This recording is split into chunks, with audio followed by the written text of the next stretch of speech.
सलाम, नमस्ते. माणसं जोडली पाहिजे या आपल्या यूट्यूब चॅनलवर मी पैगंबर शेख आपल्या सर्वांचं स्वागत करतो. माध्यमांचं काम खरे तर सत्य दाखवणे, सत्याचा शोध घेणे, शोधपत्रकारिता दाखवणे हे खरं तर माध्यमांचं काम आहे. मात्र माध्यमं राजकीय नेते जे जे काही खोटं वगैरे दाखवतात, याची याचं फक्त मार्केटिंग करतात. त्याची सत्य असत्यता याची कुठलीही पडताळणी जी आहे ते करत नाहीत.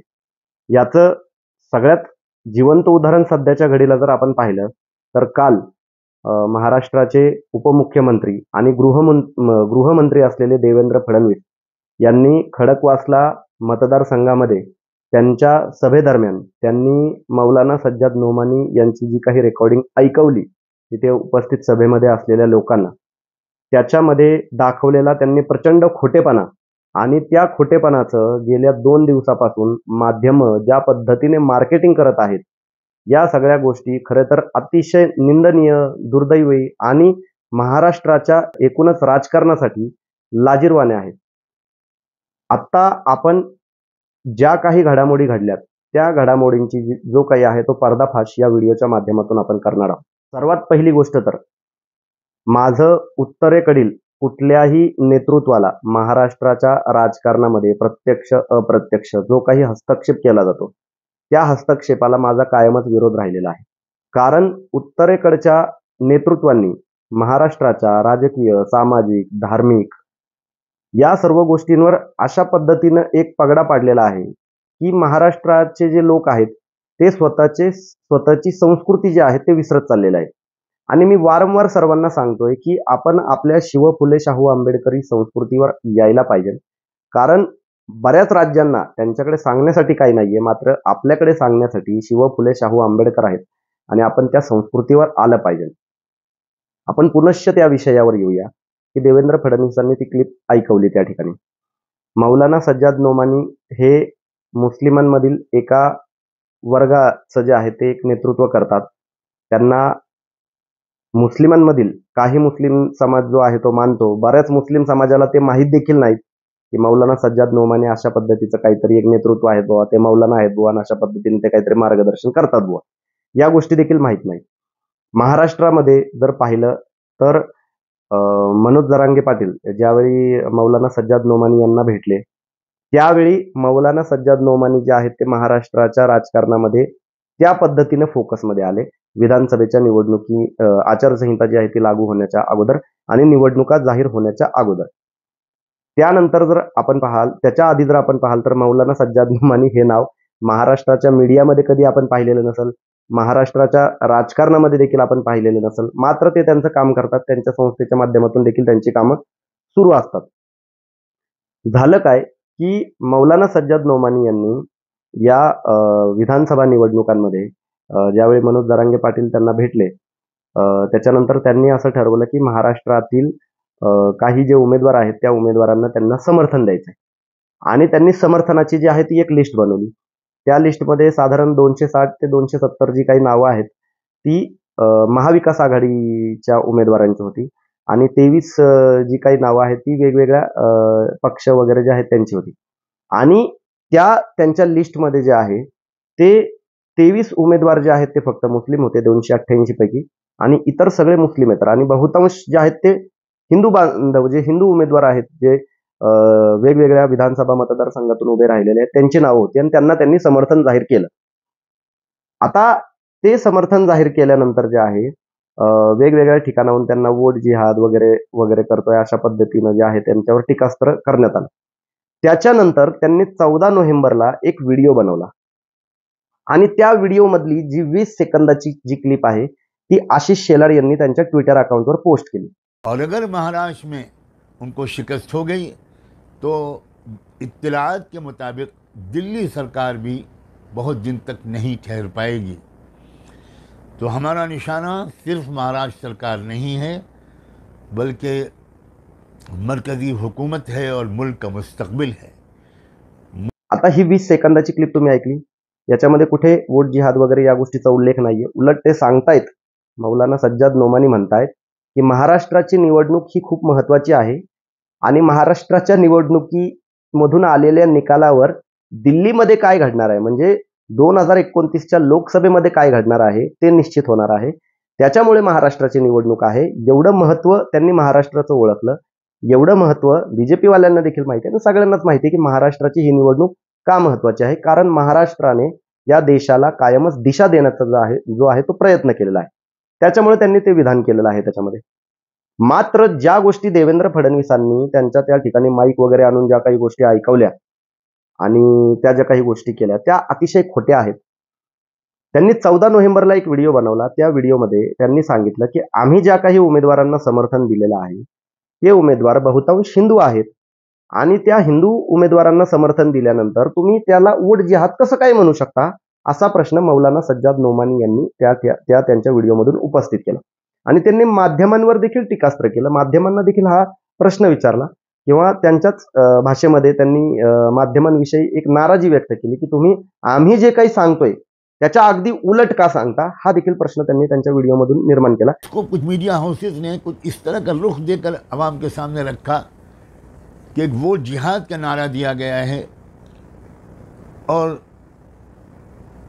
अब तमाम मुसलमानों को इकट्ठा करके एक जगह वोट डालने की अपील की गई है. इसके नतीजे में तमाम हिंदू इकट्ठा हो जाएंगे. यानी मसले को हिंदू मुस्लिम का रंग दे दिया गया. हैरत की बात है कि जिन उम्मीदवारों के हक़ में हमने अपील की है उनमें गालिब अक्सरियत हिंदुओं की है. सिर्फ 23 मुसलमान हैं जिनके हक़ में हमने अपील की है, गुजारिश की है. उसके बावजूद उसका ये रुख दिया जा रहा है. झूठ और फरेब और आवाम के मुस्तकबिल से खेलने की एक मकरूह तरीन मिसाल है.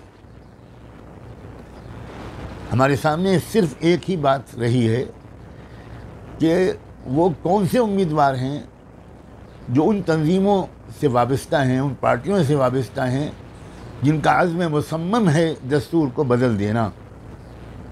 और मैं ये बात जानता हूँ कि महाराष्ट्र में अगर वो जीत गए तो वो दस्तूर नहीं बदल पाएंगे, लेकिन मैं इस बात की तरफ भी तवज्जो दिलाना चाहता हूँ कि महाराष्ट्र के इलेक्शन ने ऐसी अहमियत हासिल कर ली है कि अगर यहाँ वो जीत गए हरियाणा की जीत के बाद, तो उसके बाद उनके हौसले बहुत बुलंद हो जाएंगे और फिर दिल्ली सरकार वो नए हौसलों के साथ दस्तूर की तब्दीली जैसे अपने नापाक इरादों की तकमील की तरफ आगे बढ़ेगी.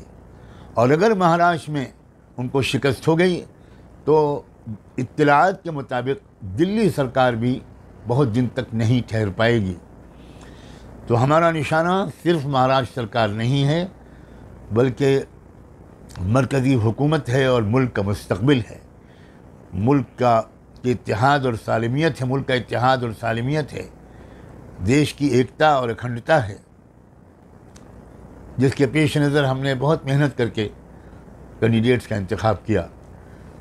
तो मैं अपना प्रोटेस्ट रजिस्टर करना चाहता हूँ उन मीडिया हाउसेस के ख़िलाफ़ जिन्होंने बिल्कुल ट्विस्ट किया है मेरी बात को और मेरी और हमारी टीम की इस मेहनत की जो स्पिरिट है उसके जस्ट अपोजिट उसको रंग देने की कोशिश की है. हम चाहते हैं कि मुल्क में सेकुलरिज्म मजबूत रहे, हम चाहते हैं कि मुल्क में डेमोक्रेसी और मजबूत हो, हम चाहते हैं कि मुल्क में जो हमारा संविधान है उस पर लेटर और स्पिरिट के लिहाज से अमल हो. इसलिए इसको ये रुख देना कि ये वोट जिहाद है और मुसलमानों को इकट्ठा करके हिंदुओं के ख़िलाफ़ मुत्तहिद किया जा रहा है, ये सरासर झूठ और फरेब है.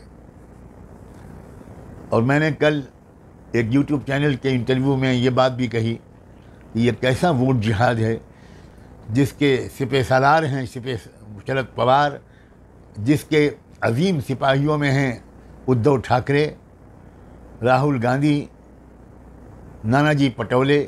मैं उम्मीद करता हूँ कि इस वजाहत के बाद ये गलतफहमी दूर हो जाएगी और मैं मीडिया के लोगों से भी गुजारिश करता हूँ कि वो दयानतदारी के साथ बात को पेश किया करें. त्यांनी हा एक प्रश्न निर्माण केला की तुम्ही ज्याला वोट जिहाद म्हणताय तो कसला वोट जिहाद आहे ज्याचं नेतृत्व शरद पवार करतायत, ज्याचं नेतृत्व नाना पटोले करतायत, राहुल गांधी करतायत, असा त्यांनी प्रश्न निर्माण केला. आणि त्या ठिकाणी ती गोष्ट जी आहे ती कट करून देवेंद्र फडणवीसांनी महाराष्ट्राचे उपमुख्यमंत्री आणि राज्याचे गृहमंत्री अशा पद्धतीच्या गोष्टी करतात. माझा या व्हिडिओच्या माध्यमातून महाराष्ट्राचे उपमुख्यमंत्री आणि देशाचे राज्याचे गृहमंत्री यांना त्यांचा सन्मान ठेवूनच हा प्रश्न विचारायचा आहे की तुम्हाला लाज वाटत नाही का या सगळ्या गोष्टी करताना? महाराष्ट्राच्या तमाम जनतेची दिशाभूल करताना तुम्हाला लाज वाटत नाही का? तुमच्या मतांसाठी फक्त तुम्ही हिंदू मुस्लिम द्वेष जो आहे तो तळागाळामध्ये रुजवण्याचा प्रयत्न करत आहात. या गोष्टी कृपा करून तुम्ही थांबवा, कारण या गोष्टीने तुमच्या पक्षाचा फायदा होणार असेल, तुमचं वैयक्तिक काहीतरी मी पुन्हा येईल या वाक्याला काहीतरी पाठबळ नक्कीच मिळणार असेल, मात्र याने महाराष्ट्राच्या संस्कृतीचं प्रचंड नुकसान होणार आहे. हे कृपया देवेंद्र फडणवीसांनी ओळखावे आणि कृपया ही जी काही घाण ते पसरवू पाहत आहेत ही घाण पसरवण्याचं कृपया त्यांनी थांबवावं, अशी देखील मी या व्हिडिओच्या माध्यमातून त्यांना विनंती करतो. त्याही पलीकडे जाऊन किरीट सोमय्यांनी जे आहे ते किरीट सोमय्या मग त्याच्यानंतर इलेक्शन कमिशनमध्ये गेले, त्यांनी इलेक्शन कमिशनमध्ये तक्रार दिली. माझं या व्हिडिओच्या माध्यमातून मौलाना सज्जाद नोमानी यांना देखील एक आव्हान आहे. मी तुमचा अजिबात समर्थक नाहीये. मला महाराष्ट्राच्या राजकारणामध्ये मराठी भाषिक नसलेले लोक अजिबात आवडत नाहीत. तुमच्या त्या उर्दू बोलण्यामुळे बऱ्याचशा समस्या निर्माण झालेल्या आहेत. बऱ्याच लोकांना ती भाषा समजत नाही. तुम्ही मुस्लिमांना उद्देशून सांगता, तुमचा मुस्लिमेतर बांधव देखील बरेचसे तुम्हाला ऐकतात.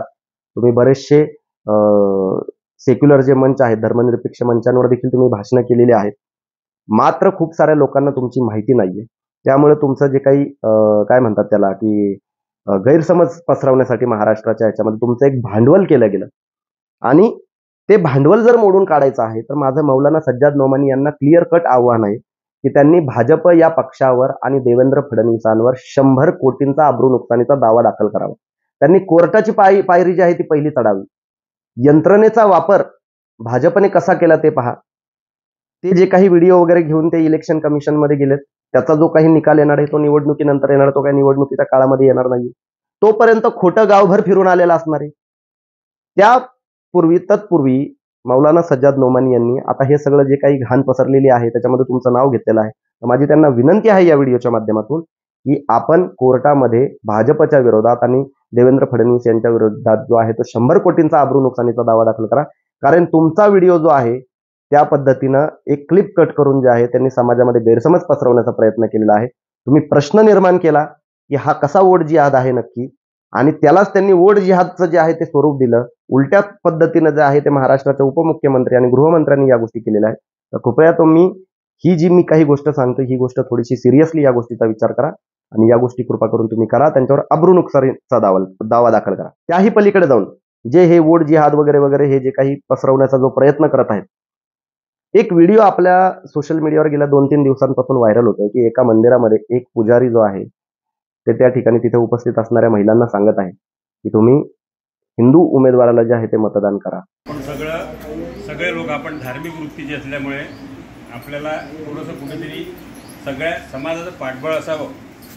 त्याच्यामध्ये आता महत्त्वाचा पॉईंट जो आलेला आहे की 20 तारखेला जे इलेक्शन्स आहेत, मी धर्मकारण करणारा माणूस आहे. माझा राजकारण किंवा समाजकारणाशी काही संबंध नाही, पण समाजामध्ये राहावं लागते. त्यामुळे समाजाची सक्षमता वाढावी याच्यासाठी आपल्याला फक्त यावेळेच्या इलेक्शनमध्ये काहीही करून हिंदू कसा निवडून येईल याच्यासाठी आपल्याला काम करायचं. आपल्या कुठल्याही माणसाला तुम्हाला जो आवडेल त्या आपल्या माणसाला वोट द्या. फक्त हिंदू निवडून येण्यासाठी प्रत्येक हिंदूला काम करणं हे अत्यावश्यक आहे. नाही तर हे मुसलमान लोक आपल्याला जगू देणार नाहीत. माझा आक्षेप या पुजाऱ्यांवर नाहीये. माझा आक्षेप तिथं ऐकणाऱ्या माता भगिनींवर पण नाही. का नाहीये? कारण ते एका षडयंत्राचे बळी ठरलेले आहे. एवढी भीती निर्माण केली गेलेली आहे हिंदू बांधवांमध्ये. अल्पसंख्याक असलेल्या मुस्लिम समाजाविषयी जे आहे ही एक भीती बहुसंख्य असलेल्या 85% असलेल्या हिंदू समाजामध्ये जी आहे ती जागृत करून जे आहे या पद्धतीनं काहीतरी त्यांना करायला प्रेरित केलं जात आहे. त्या मंदिरामध्ये असणाऱ्या पुजाऱ्यांचा देखील त्याच्यामध्ये काही दोष नाहीये आणि त्या ठिकाणी असणाऱ्या महिलांचा देखील त्याच्यामध्ये दोष नाहीये. दोष हे जे काही षडयंत्र निर्माण केले गेलेलं आहे, ही जी काही परिस्थिती निर्माण करण्याचा प्रयत्न केला जात आहे त्यांचा हा दोष आहे. आणि त्याला सर्वथा जे दोषी आहेत ते हे भाजपचे नेते आहेत, ज्यांनी या पद्धतीनं जे काही राजकारण सुरू केलेलं आहे, बटेंगे तो कटेंगे आणि मुस्लिम हे सरकार आल्यानंतर हिंदूंना धोका होईल, याच्या अगोदर कित्येक सणवार सगळं हिंदू बांधव सुरक्षित होते. मात्र गेल्या 10 वर्षांपासून ज्यावेळेसपासून हे भाजप सत्तेमध्ये आले केंद्रामध्ये, त्यावेळेसपासून हिंदू धर्मीय जे आहेत ते सतत धोक्यामध्ये आहेत, अशी जी काही भावना हे भाजपवाले निर्माण करून देत आहेत. आणि या गोष्टीचा देखील जो आहे तो मी या ठिकाणी निषेध व्यक्त करतो. त्याही पलीकडे जाऊन मागील महिन्याच्या 28 ऑक्टोबरला म्हणजे निवडणूक कार्यक्रम जो आहे तो निवडणूक आयोगाकडून जाहीर झाला होता. उमेदवार देखील कुठल्या पक्षाचे जाहीर झाले नव्हते. मात्र भाजपला जो आहे तो ब्राह्मण समाजाने पाठिंबा दिला. त्याचं पत्र देखील व्हायरल झालं, त्याची न्यूज देखील आहे, ती देखील पहा. विधानसभा निवडणुकीत ब्राह्मण समाजाकडून महायुतीला पाठिंबा जाहीर करण्यात आलाय. ब्राह्मण संघटनांचे मुख्य समन्वयक भालचंद्र कुलकर्णी, समन्वयक चैतन्य जोशी आणि मयुरेश अरगडे यांनी ही माहिती दिली आहे. आपण विचार करू शकता, हिंदीमध्ये एक म्हण आहे ऍक्च्युली, घेऊ बाजार में तब तक घर में पुऱ्या. म्हणजे अजून उमेदवार देखील डिक्लेअर झालेले नाहीयेत. कोणाच्या किती जागा आहेत ते देखील निर्णय झालेला नव्हता महायुतीचा. तोपर्यंत ब्राह्मण समाजाने जो आहे तो महायुतीला भाजपला पाठिंबा दिला. याविषयी किरीट सोमय्या इलेक्शन कमिशनमध्ये जाणार आहेत का? ही जी क्लिप आहे, माझं देवेंद्र फडणवीसांना उघड आव्हान आहे, त्यांनी ही जी क्लिप आहे त्यांच्या पुढच्या सभेमध्ये दाखवावी आणि हा कुठला ब्राह्मण जिहाद आहे का हा ब्राह्मणिक कावा आहे हे त्यांनी सांगावं थोडंसं. आम्हाला पण पाहायचंय की तुम्ही काय काय नक्की करू शकता.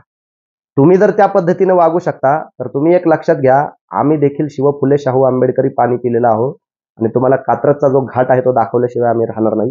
ही देखील गोष्ट देवेंद्र फडणवीसांनी लक्षात ठेवावी. माझं पुनश्च एकदा आव्हान आहे, हे जे ब्राह्मण समाजाला जो काही पाठिंबा दिल्याचा जो काही व्हिडिओ आहे ना, तो देवेंद्र फडणवीसांनी आणि किरीट सोमय्या यांनी तो दाखवावा. माध्यमांनी देखील दाखवावा.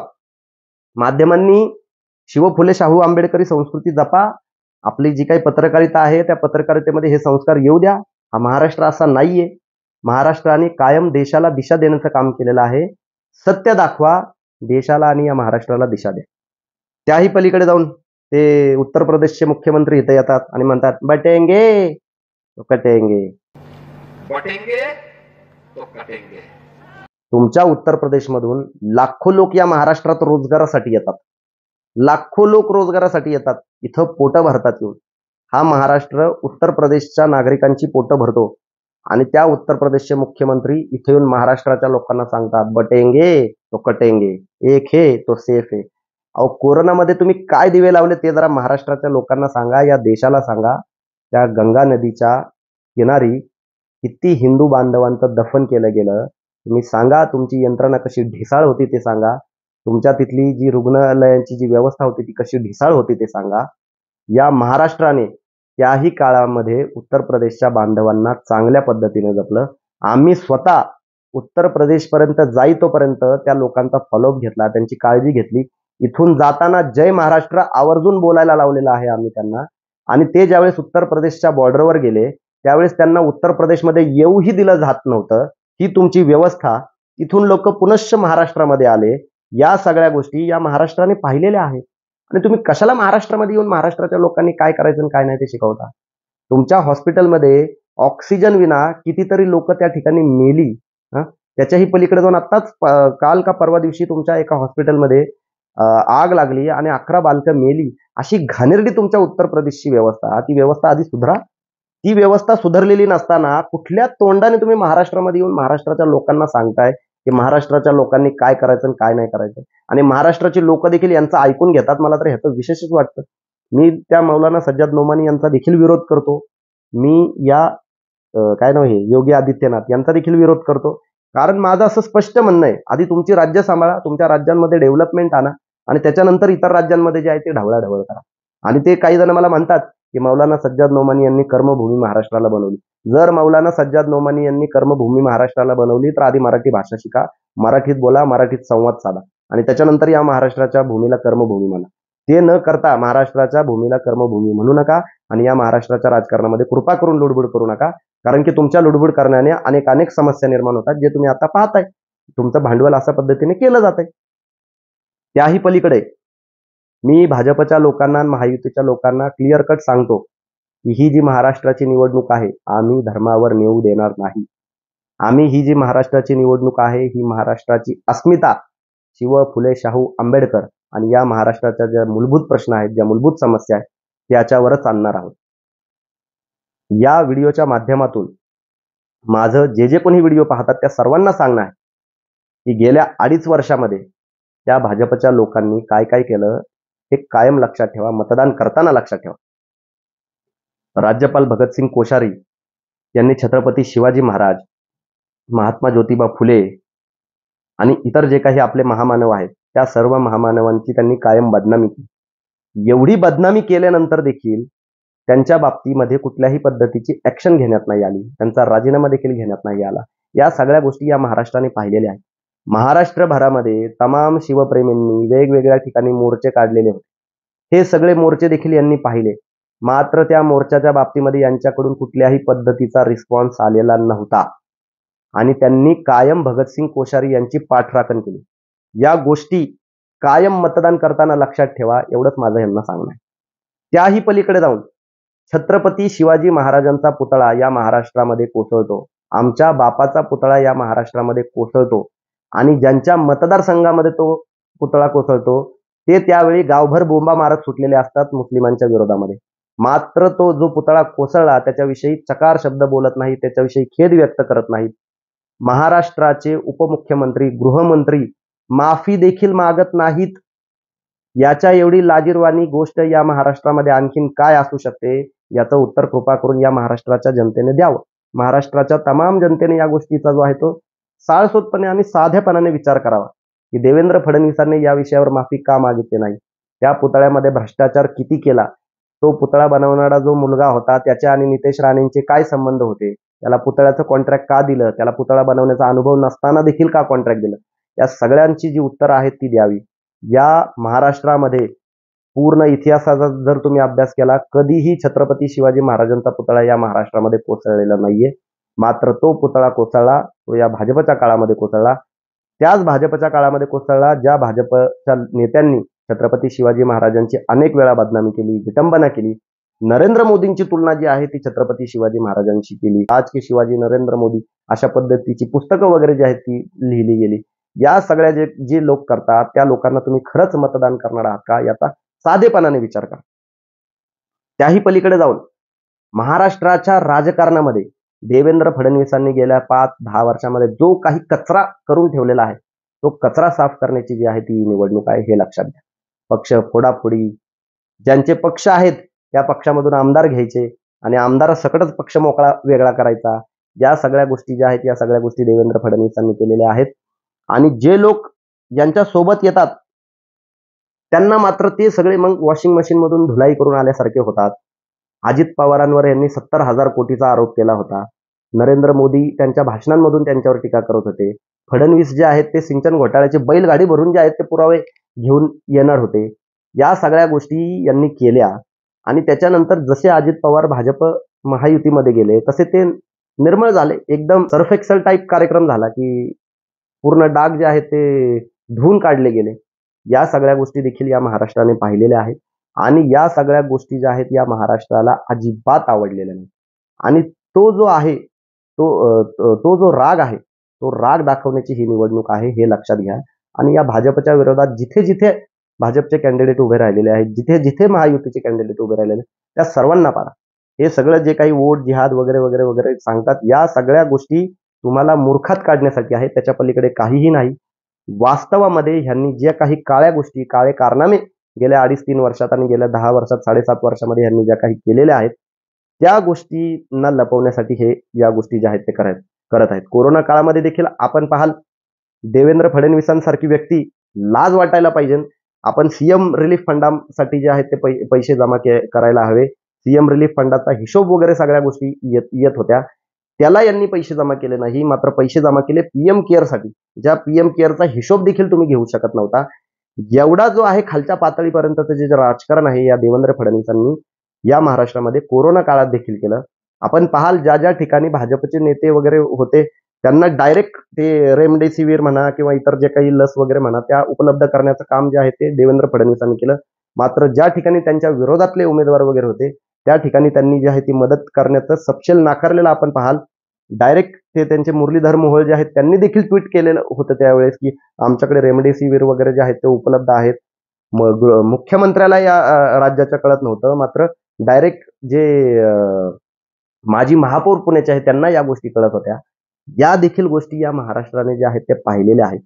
त्याच्यामुळं या तमाम महाराष्ट्राच्या शिव फुले शाहू आंबेडकरी जनतेला सर्वांना माझी नम्र विनंती आहे की ज्या ज्या ठिकाणी महायुतीचे उमेदवार उभे असतील त्या त्या ठिकाणी तुम्ही त्यांना पाडा. यांचा सुपडा साफ करणं खूप जास्त गरजेचं आहे. का गरजेचं आहे? कारण जर तुम्ही या गोष्टी आत्ता केल्या नाही तर यांच्या डोक्यामध्ये ह्या गोष्टी फिट बसतील की आम्ही हे जे काही करतोय या गोष्टी लोकांना आवडतात. या गोष्टी करत असताना तुम्हाला अनेक पैशाची प्रलोभनं दाखवली जातील. बरेच जण येऊन सांगतील की लाडकी बहीण योजनेचे पैसे आलेत का, लाडकी बहीण योजनेचे पैसे आलेत का, आणि मग आम्हाला मतदान करा. बऱ्याच वेगवेगळ्या गोष्टी तुम्हाला सांगितल्या जातील. मात्र त्या सर्व गोष्टी ऐकून देखील भाजपच्या विरोधामध्ये महायुतीच्या विरोधामध्येच मतदान करायचं हे लक्षात ठेवा. यांनी योजना दिल्या, लाडकी बहीण योजना दिली. लाडकी बहीण योजना इथल्या गोरगरीब गरजू महिलांनी त्या गोष्टी घेतल्या. मात्र त्या घेतल्याचं फळ काय मिळालं या गोष्टी थोडंसं लक्षात घ्या. ती योजना घेणाऱ्या या राज्यामध्ये 40 लाख साधारण महिला आहेत आणि त्या योजनेचं बर्डन इथल्या 4 कोटी महिलांवर पडलेलं आहे. आज जर आपण पाहाल तर 4 कोटीपेक्षा जास्त महिला या महाराष्ट्रामध्ये मतदार आहेत आणि लाडकी बहीण योजना घेतलेल्या ज्या काही महिला आहेत त्या 40 लाख जो आहे तो आकडा त्यांचा साधारण आहे. लाडकी बहीण योजना आल्यानंतर या महाराष्ट्रामध्ये महागाई किती मोठ्या प्रमाणामध्ये वाढली हा खूप अभ्यास करण्यासारखा विषय आहे. लाईट बिल 30 ते 40% वाढलं, भाज्यांचे दर वाढले, तेलाच्या डब्याचे दर वाढले, लोकांनी फराळ तरी बनवलं का नाही हा सगळ्यात मोठा प्रश्न आहे. या सगळ्या गोष्टी या महाराष्ट्रामध्ये घडलेल्या आहेत. यांनी एका हाताने दिलं आणि दुसऱ्या हाताने त्याच्यापेक्षा दुप्पट तिप्पट चौपट तुमच्याकडून घेतलेलं आहे हे लक्षात घ्या थोडंसं. आणि या जर गोष्टी थांबवायच्या असतील तर हे सरकार पहिलं पाडा. हे सरकार पाडणं खूप जास्त गरजेचं आहे आणि नवीन जे आहे ते सरकार आणणं गरजेचं आहे. जर ते नवीन सरकार नाकर्ता असेल, निष्कामी असेल तर त्यालाही 5 वर्षांनी आपण नक्कीच पाडू. मात्र हे सरकार ज्या चुकीच्या पद्धतीने गेल्या 2.5-3 वर्षामध्ये, गेल्या 5 वर्षामध्ये यांनी जे काही नखरे केलेत त्या नखऱ्यांसाठी जे आहे ते उत्तर देण्याची ही योग्य वेळ आहे. याची कृपया सर्वांनी काळजी घ्यावी. आणि हा जो व्हिडिओ आहे आतापर्यंत मी ज्या काही गोष्टी सांगितल्या या गोष्टी जर तुम्हाला पटल्या असतील तर कृपा करून सर्वांना जास्तीत जास्त शेअर करा. जास्तीत जास्त महिला पुरुष सर्वांना हा व्हिडिओ दाखवा की काय काय गोष्टी घडलेल्या आहेत, कशा पद्धतीने मूर्खात लोकांना काढलं जात आहे. या महाराष्ट्राची अस्मिता जागृत ठेवा. शिव फुले शाहू आंबेडकरी या संस्कृतीला आपल्याला जागायचंय आणि तो बाणा जे या महाराष्ट्रामध्ये दाखवतील आपलं त्यांनाच मत राहणार आहे. इथे गुजरातमधून येऊन बटेंगे कटेंगे वगैरे सांगण्याची आवश्यकता नाहीये. इथं तुम्ही वाटाघाटी किती केल्या ते बघा. इथले उद्योग तुम्ही महाराष्ट्रातले गुजरातमध्ये घेऊन गेलेला आहात आणि काय सांगताय तुम्ही इथल्या महाराष्ट्रातल्या तरुणांना बटेंगे कटेंगे. अहो रोजगार देंगे सांगा, महंगाई कम करेंगे सांगा.